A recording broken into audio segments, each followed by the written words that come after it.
Elon Musk, a defense contractor, a multi-billionaire, literally said, and no one is even trying to Biden / Kamala. That's so insane that that's like the type of I would tweet, you know? That's something I would tweet, dog. You can't tweet that. Like, you're Elon Musk, dude. Are you insane?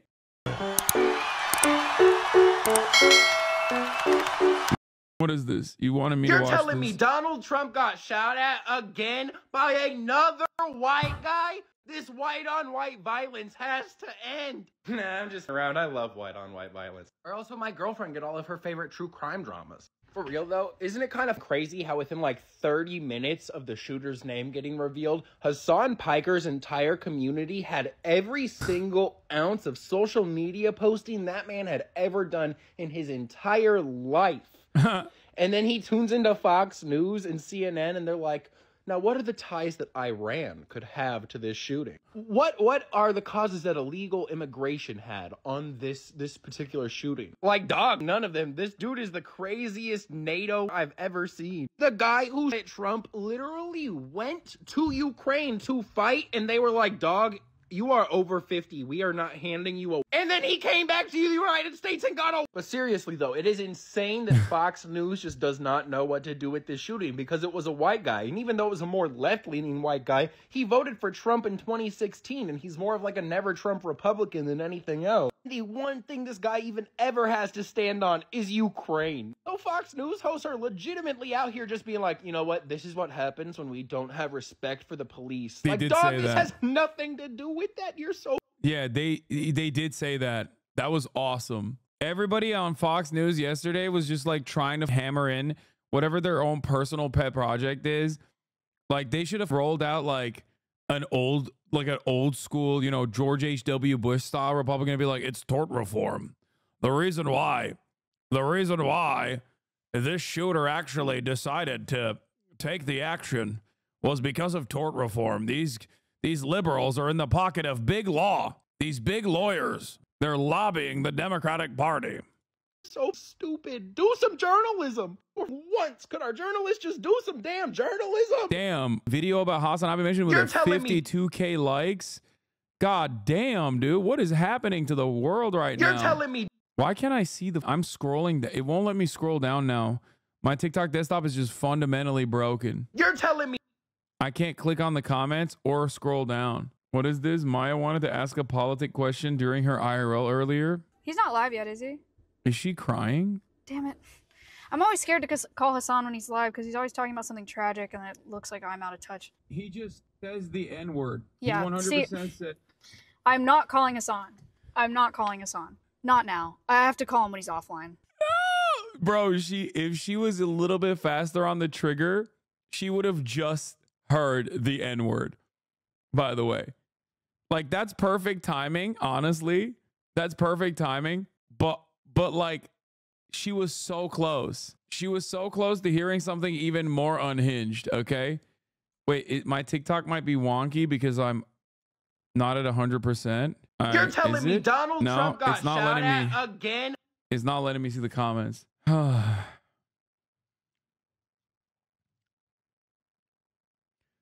It might be ad block. Yeah, she almost perfect framed it, dude. Obviously, I don't condone his action. However, they don't seem to know his Ukrainian soldiers would follow him to their end. His Afghan fighters are at his beck and call, and his friends in Taiwan are awaiting his orders. Wouldn't be shocked if he's just pretending to be detained right now, as his squad could easily free him at any moment. They're playing with fire, and CNN just lit the match. Stay strong. You are our hero, Ryan. I love QAnon LARPing for Ryan Ruth. Reaction from Washington to senior White House correspondent Weijia Jiang. Weijia, we just heard President Biden speak a few moments ago. What did he say? Lindsay, President Biden said that he thanked God that the former president was okay, and he also said that it was clear that Secret Service needs more resources, and he thought that Congress should respond to the need in the coming weeks. When asked specifically what it was, whether it was personnel or more money for other things, he said personnel. And so the president speaking out for the first time after the second attempt on the former president as he was heading to Philadelphia. Yeah, God forbid they ever feel scared of like likely gun violence, even for a brief moment. Holy. Imagine if they lowered themselves to the standard of like a teacher at a public school, you know, or a child going to kindergarten. Imagine. Yeah, that feeling is reserved for school kids in this country, not presidents or former presidents or current presidents or people running for president. Those are God's chosen people. If you're like an average American, though, yeah, sucks to suck. Gun violence is a reality for you. It's going to happen at a certain point in your life. There's nothing you can do about it. Yeah. I'm wondering, and I'm going to go ahead and ask our control room if we have that sound now. Can we go ahead and play that? I think thank God the president's okay. I think we got a full report so far. We're down there tonight. But one thing I want to make clear, the service needs more help. And I think the Congress should respond to their needs if they, in fact, need more services. So that's what we're going to be talking about. Are you concerned more money, or they need more personnel? They need more money. What kind of help do you think? I think we need some more personnel. I think they're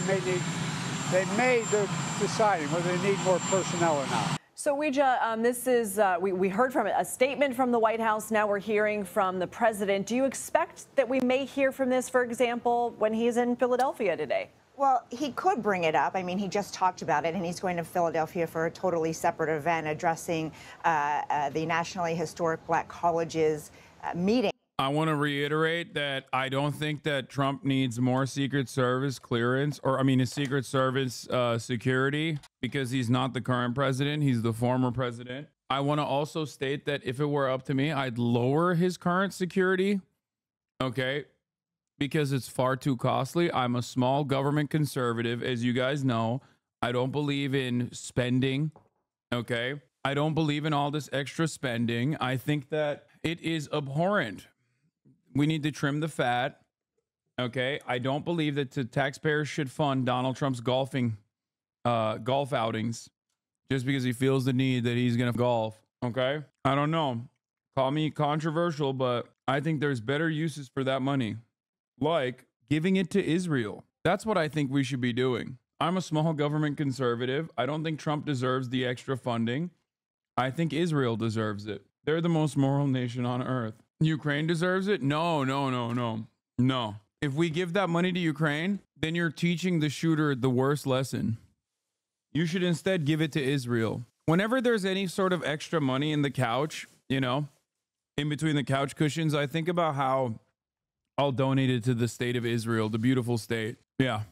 And so I guess there's a chance he could bring it up again, but he tends to like to separate, issues unless he hasn't spoken on it already and it's new. So because he made these remarks, it's hard to say, but probably not, because he's addressing, college students and about historically black colleges around the country. So I'm not. So this wasn't actually an attempt, right? Media just saying that as a clickbait? No, dog. What? Yeah, it was. Like, he didn't get anywhere near it, but I mean, I think it definitely was. Now, if I was his lawyer, I wouldn't recognize that. If I was his lawyer, I'd say this is a law-abiding citizen who was exercising his Second Amendment rights. Who the fuck are you to tell him he's not able to do that? But if we're being serious, like, yeah, no, I think he's an insane crank.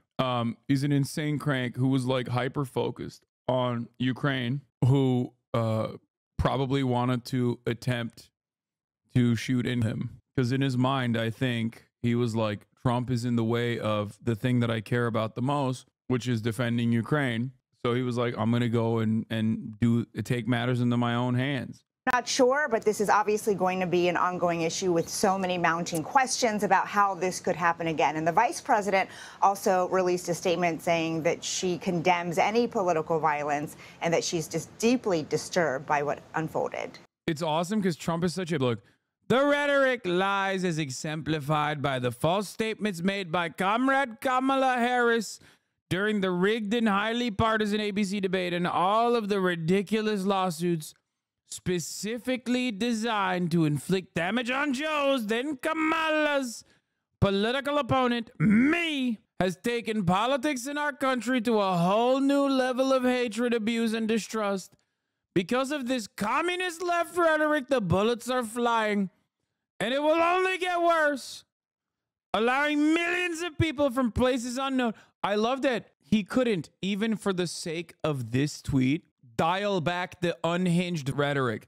Like, he couldn't even, to make a point, to make a goddamn point, just not say the quiet part out loud again. And he just could not stop himself. Immediately, he's like, they're communist Kamala bringing in their daughters. Like, immediately. It has nothing to do with the conversation, dumbass. Our borders must be closed with criminals and mentally insane immediately removed from America's cities and towns, deported back to their countries of origin. Oh my God. They're stealing our jobs and our wealth.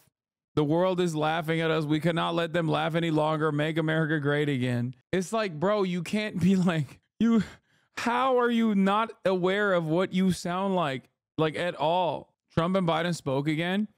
Joe Biden and Donald Trump spoke this afternoon after the second attempt on the former president per source familiar with the call. Am I getting in on the Mar-a-Lago Twitter spaces? Absolutely. Here's what Brandon had to say. Here's what Brandon had to say about the second time. By the way, the first time it happened, obviously he got like grazed at least. So there was a lot more interest in it. Second time, it's like barely a mention. By the third time, we're not even going to cover it in the news. I swear to God. They're like, boring. It happened already. He survived. Who gives a... Again, I want to make a quick reference. And they attempted against our former president in Florida yesterday. I commend the Secret Service for the expert handling. Like, this is a totally, this time there's no like addressing the state. You know what I mean? By the third time, he's literally just gonna be like, whatever. It happens all the time. Third time, he's gonna pardon the guy immediately. Get YOLO. In the situation. And the former president is protected from harm and the subject is in custody. An acting head of the Secret Service is in Florida today assessing what happened and determining whether any further adjustments need to be made to ensure the safety of our former president. Let me just say, there is no, and I mean this from the bottom of my heart, those of you who know me, many of you do, no place in political violence for political violence in America. None. Zero. Never. I've always condemned political violence. I always will in America. In America, we resolve our differences peacefully at the ballot box, not at the end of a gun. America suffered too many times the tragedy of a bullet. It solves nothing and just tears the country apart. We must do everything we can to prevent it and never give it any oxygen. Folks, now to today's event. And we have new details on the suspect in the second attempt against former President Trump. The sheriff who pulled him over is speaking out, describing him as oddly ambivalent. I was at the scene, and he had a very, very kind of detached, flat facial affect. Like, it wasn't bothering him. And I was immediately suspicious. I thought, this is probably the guy. How does this guy get to a fence with a tactical rifle and a sight on it and get a bead on the former president of the United States? Guys, stop saying he's drunk, okay? He's a Florida sheriff. He has to be. It's up. It's his culture, sweetie. You guys are being annoying, dude. He has to be drunk on the job. It's just the natural state of a Florida sheriff. What's next? You're going to get mad at him for doing a hate crime? What has become of this country? We used to be a nation, a beautiful nation where Florida sheriffs could do hate crimes and drive drunk. And now people get mad when you see a Florida sheriff slurring his speech. It's like, I'm skipping this part. I don't even want to see it. They recovered a GoPro camera. They recovered bullet deflecting plates. And those plates were hanging on the fence. So we saw that in the images they released last evening. New reaction, Wall Street Journal editorial board. They say, quote, the failure of another attempt against Donald Trump on Sunday, the second in 2 months, is a great relief, but also another warning about our deranged politics. Kayleigh McEnany with us now. Bit of commentary on what she's observing. Good morning to you on this Monday. How do you piece this together, Kayleigh? Yeah, look, when I see that Wall Street Journal piece, I think people on both sides of the aisle need to stop back and reflect before they send out any sort of message on social media. Does this add to the politically caustic time we're in or detract from it before sending out a message on either side? I only hold the shooter responsible for his actions. That being said, the two attempts have come against former President Trump, both of them. Really unprecedented to see this. And then in the immediate aftermath, you have someone like Rachel Venman, whose husband was the Trump impeachment witness for the first one. She comes out and says, no ears were harmed. Carry on with your Sunday afternoon. You've lost touch with humanity. And then when I think back more broadly. Bro, this isn't like, dude, we're not talking about like a black grandmother who works at a poll station. You know what I mean? Because Donald Trump has actually invited a ton of harm to those people. And nobody gives a, but those are average people.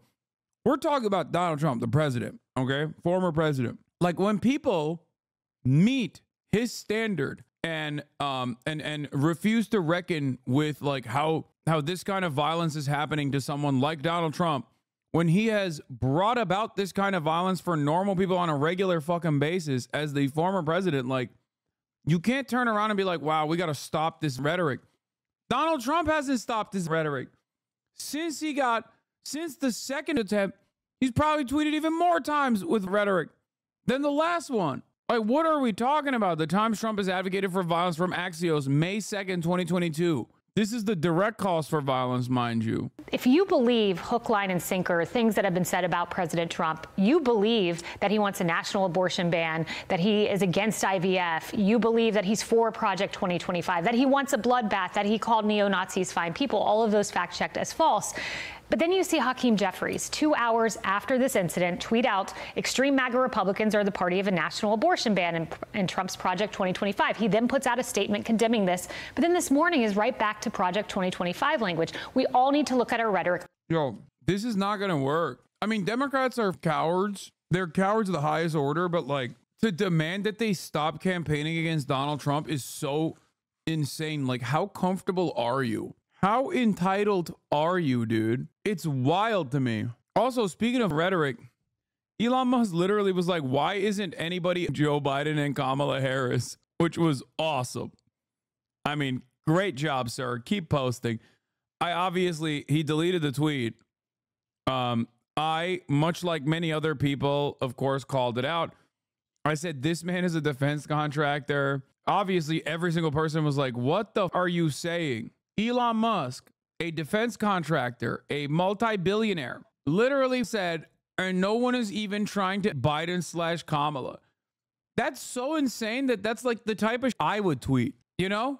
That's something I would tweet, dog. You can't tweet that. Like, you're Elon Musk, dude. Are you insane? And for the record, like, if I tweeted something like that, I would absolutely get a visit from the authorities. Okay? So he deleted the tweet, and then this was his excuse. Turns out that jokes are way less funny if people don't know the context and the delivery is plain text. Yeah. And no one is even trying to Biden Kamala. Even his writers were like, I would reconsider this post, sir. Getting out of hand. We need to unite. No one has even tried to do so is the point I'm making, and no one will. Like, he doubled down on it. Like, what do you mean? It's not a joke. Yeah, he got a call from not the FBI, Secret Service, most likely, or maybe the FBI. No one has even tried to do so. Maybe delete the post and reword it. Seems that people like misinterpreting your obvious intent. Fair enough. I don't want to do what they have done, even in jest. Turns out my jokes are way less funny if people don't know the context of delivery is plain text. Well, one lesson I learned from this is just because I say something to a group and they laugh doesn't mean it's going to be all that hilarious as a post on X. Yeah. Random guy says this, he immediately gets a door knock. Okay. Elon Musk says this. They maybe gave him a phone call, but he probably did get a phone call to be like, are you serious right now? Megaphonics, this is not your opportunity to send me all the previously deleted Elon Musk tweets, okay?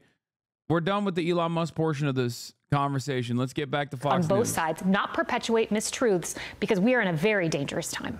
We are. Let's talk a little bit of politics then. The ABC News poll that came out yesterday showed a little bit of an upswing for Harris at 52-46. And then asking who won the debate, ABC News poll 58-36 as well on that front. But President Trump still up in the swing states, or at least within the margin of error.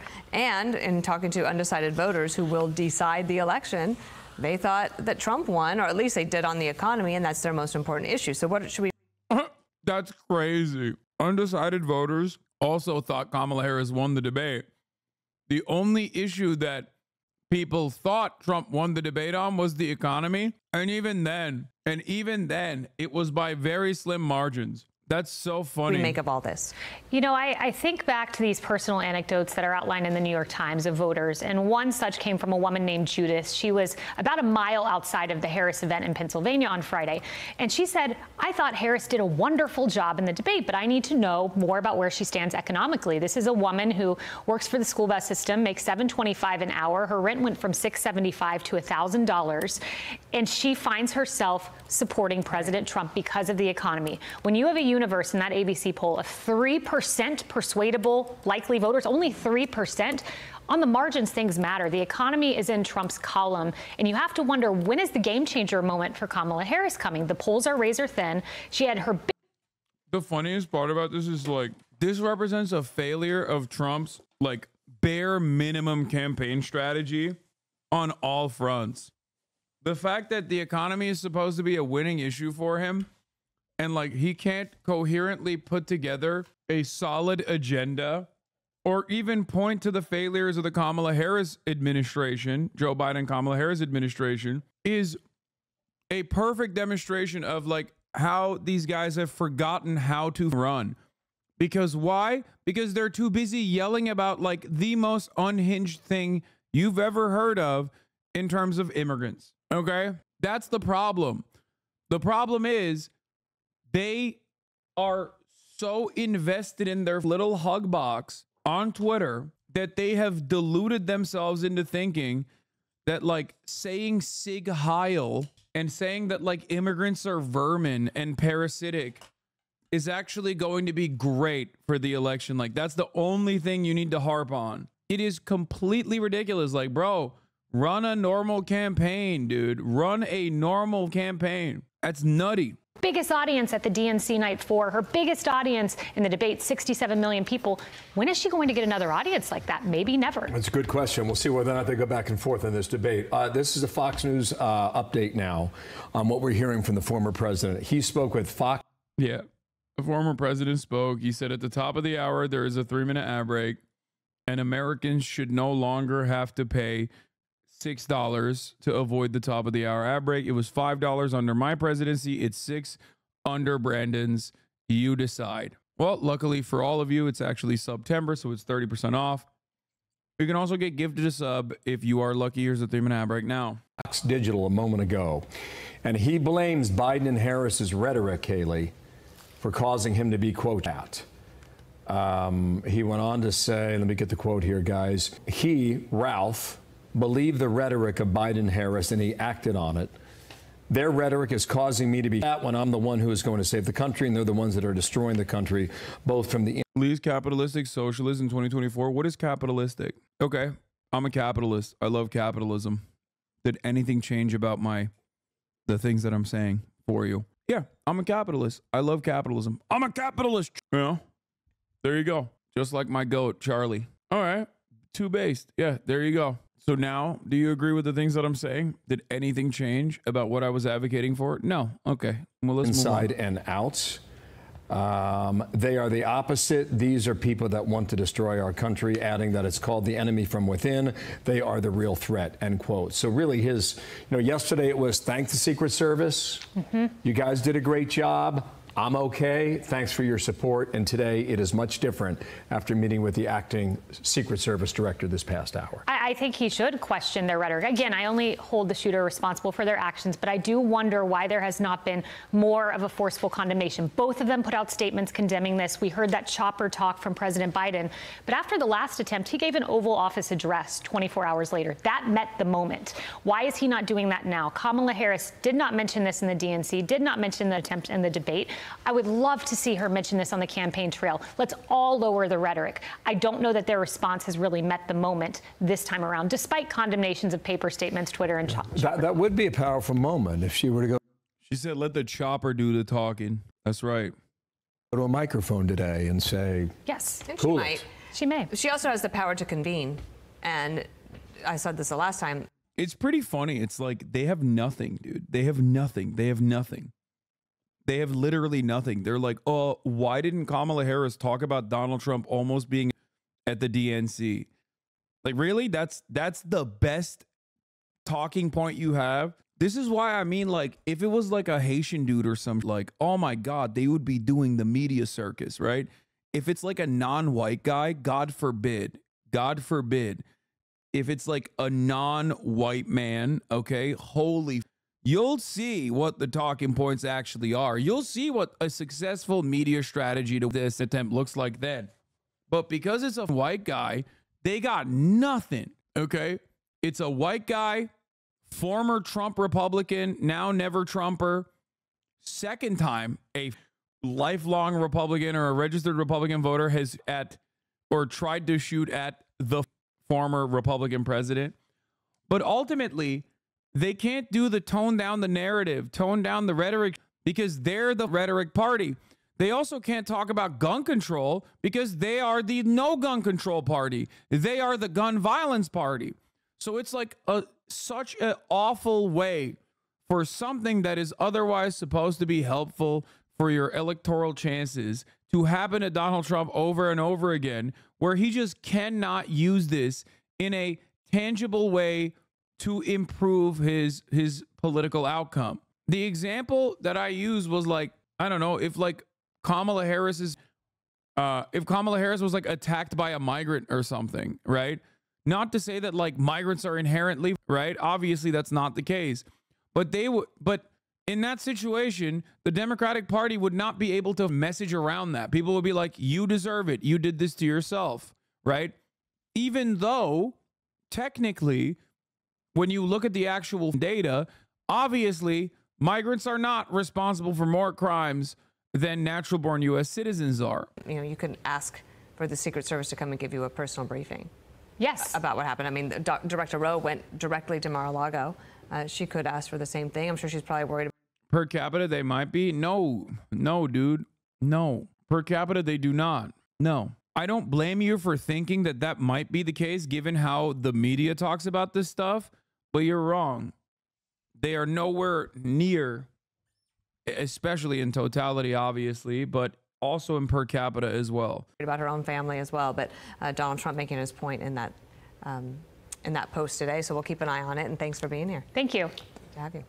I'm Steve Ducey. I'm Brian Lee. And I'm Ainsley Earhart. And Fox News alert moments after the second attempt on his life yesterday afternoon. Former President Donald Trump sharing his main concerns with Sean Hannity of Fox News as he was rushed back to the clubhouse at his golf course. And Sean Hannity joins us now. Sean. Why are you so charitable to think like this? It's idiotic. Because there are more people that think like that than think like you. And my job, my primary responsibility is to get guys that think like that to think like me. And yelling at them all the time, which I do when it gets out of hand, right? When someone is like being an annoying little asshole, then yeah, I'll match that energy back. But my job is to try and educate people.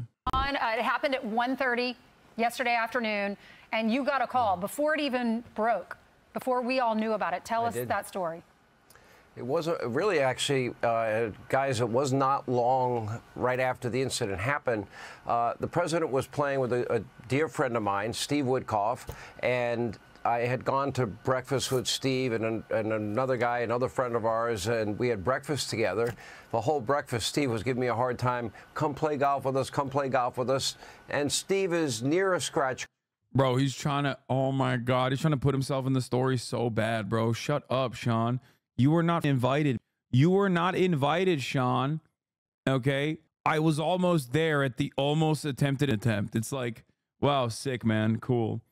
Like, it's not like Trump almost died. He didn't even give that. What are you talking about? Golfer, the president pretty much is a scratch golfer. And I'm like, I don't have time to play, so I'm not that good with you, good at golf right now. But I hope to get back to it. I used to play. And anyway, so he goes off and plays. My phone rings. Maybe before 2, right after the incident happened, when he was immediately back in the clubhouse, and he told me what had happened, and he said that 4 had gone off. They heard it. It was pop, pop, pop, pop. That's how he described it. And he was absolutely, positively blown away by how quickly the Secret Service got on the president, got him off the golf course, how quickly tripods were set up by by sharpshooters within the Secret Service and how professional they were. He will tell his entire story tonight on Hannity. Great. There are a couple of things. I was listening to Brian's interview with the sheriff. The law enforcement in Florida is so much better than it is in New York. They don't buy into this woke, defund, dismantle, no bail law idiocy and insanity. They take law and order very seriously down here, and I praise the sheriff and I praise everybody in the Secret Service. But there is something we have to examine very closely. Yeah, he was crying yesterday, but only crying because he wasn't there to dive in front of a potential bullet. That's it. Closely here. After a conversation I had with Governor DeSantis last night, it really struck me. I said, Governor, you've played that golf course. Tell me a little bit more about it. And he was describing how there are two holes, a par 3 and a par 4. The par 4 is a drive. And I told him, Mr. President, I'm nothing but a hole for you. Drivable par 4. And what he described to me, it was the area closest to where this fence is that we keep hearing about, that is surrounded in this treed area. And what is really disconcerting to me, if you go back to Butler, remember, we were told by the Secret Service, the people who are making the decisions what the perimeter around the president ought to be. Not the guys that are willing to dive on the president, put their life in harm's way and die to protect him, but the people that are responsible for making sure that perimeter is closed. There are some real serious questions, more than we had yesterday this morning, because they got within 130 yards in Butler, and they claimed it was a slope roof that turned out not to be a slope roof at all, and that's very troublesome that we weren't told the truth then, and we still haven't gotten to the bottom of it. We know that Connecticut Senator Blumenthal said Americans will be shocked, they will be appalled when they learn about the failures in Butler. But now we have a situation where we have a street about 300 yards from where the president was. And what's another very funny aspect of this is that he can't keep shitting on Secret Service because Trump keeps loving Secret Service. He's like, the Secret Service is the best. I love those guys. They save my life all the time. They're incredible. They just can't put a coherent, consistent narrative on this. They can't spin it because it's not like a migrant. That's it. They're so one note. What are they going to do? Complain about Democrats and their rhetoric? You can't do that. 0 people believe you. You can't. You are the party of rhetoric. You do it all the time. Trump is complaining about rhetoric while also immediately packaging that complaint with more rhetoric. So it doesn't work, you know, it rings hollow. She almost one-framed it. Concerning to me is, how is it possible that nobody was watching that street? And the way Governor DeSantis described this to me was, if you ever see a picture of Donald Trump playing golf, it's a photographer in that treed area by the fence that we keep hearing about, that's the area where they're going to get the picture. Right. They're not going to get it anywhere else on the golf course. Well, that would also be the area that if you are a shooter, that you have the closest proximity to now a top presidential candidate, former president. And that kind of bothered me during the press conference yesterday when they said, well, there would have been more protection if he was the president. There was a recent attempt just 60 some odd days ago. He's a top presidential contender. We're 51 days away from a presidential election. And you're allowing somebody that has a scope on it to be literally within 300 yards. I don't get what their solution to this is. Like, I get the Butler, Pennsylvania Cup, but like in this one, he's doing a secret event that is obviously not so secret because he probably plays golf there all the time. But like it's a go back to TikTok boomer next to related videos on top, click comments. No, I did that already. It didn't work. Stop. Like, are they taking, I like that they are basically saying what every American is aware of in their hearts, which is like, there should be a gun-free zone only around Donald Trump. Like, no one should be allowed to have a gun just around Donald Trump, though. Everywhere else, you can be gunned up, okay? But if Donald Trump wants to go somewhere, then gun control, please. For a 1 mile radius, we must have gun control for a 1 mile radius. Actually, we also need to do people control. We need to do gun control. And on top of that, we need to make sure, like, if you are, I don't know, on your way to work, we're going to stop you and we're going to be like, how do you feel about the former president? If you say, I don't know, then sorry, you are not allowed to go to work today. You have to redirect. Okay? You have to redirect your trip away from here because you are not super pro-Trump. Yards, which would be the equivalent, if you want a golf analogy, of a 1 foot putt or a tap-in putt.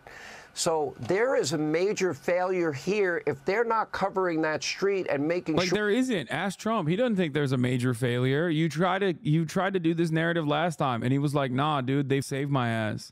It was sick. I loved it. Like, that's it. Sure, nobody gets in the bushes. Right. Let alone with it in 2 backpacks and a GoPro and everything else we know that this guy had. It's scary. I will tell you this. I think as close as Butler was, this is so eerie. This guy got very close to the president. If it weren't for one Secret Service agent, you know, spotting the rifle and taking this guy gets it off.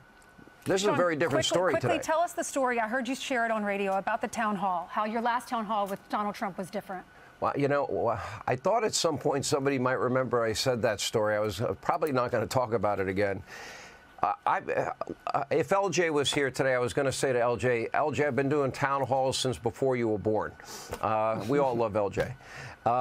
And I've done all these town halls all around the country. I've done many with President Trump in particular. I've had events with George W. Bush, other presidents, and other presidential candidates. I think I interviewed all 17 Republican candidates back when they were running in 2015 and 16.